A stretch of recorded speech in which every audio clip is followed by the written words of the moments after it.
Good morning. Umaga na. Anong araw ba ngayon? Maulan pa rin. Kakalabas lang ni Enteng. Tsaka, yun, ganun ng medyo gloomy pa rin yung araw. Pero syempre, masarap kumuha sa, sa labas, di ba? Gagawin ko nga pala, may magandang balita development.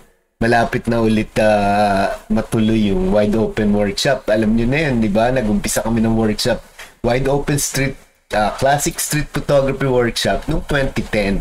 May 1, 2010. Kasi ano yun Mayo 1. So, una naming workshop yun. At lumampas ang panahon, umabot din ng late hanggang pinakahuli, yung bago mag-pandemic Ang huli namin medyo nag-evolve na from street photography patungo sa visual storytelling, street documentaries, street portraits, at syempre, ang main ingredient na is visual literacy or the visual language. Kasi nang importante yung panahon na to lahat ng tao may camera na, di ba? Dati, text lang, ganun. Tapos minsan lang merong kasamang litrato at may caption. Pero ngayon, since lahat ng tao,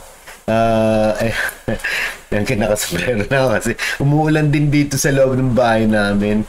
Yung kwarto ng wife ko medyo may tumutulo. Kaya, yun nga lang malungkot. Bagong gawa lang tumalit na tiny house namin. Pero ngayon lang namin nakikita yung mga depekto sa bubong. So anyway, yun ang balita. So pag natuyo na, wala na yung araw, ipiplano, ilalagay ko na schedule, babalik ko yung wide open street workshop.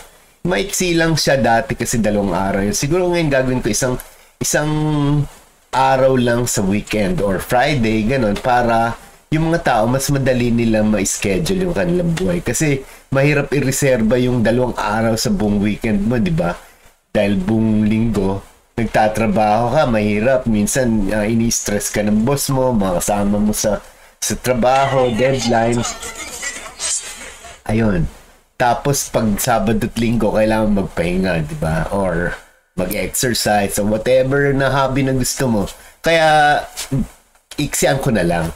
Tapos siguro merong preview sa umpisa, parang 1 week before, para may mga advanced studies tayo. Para pagdating ng mismong araw, hindi na tayo dadaan sa mahabang lecture.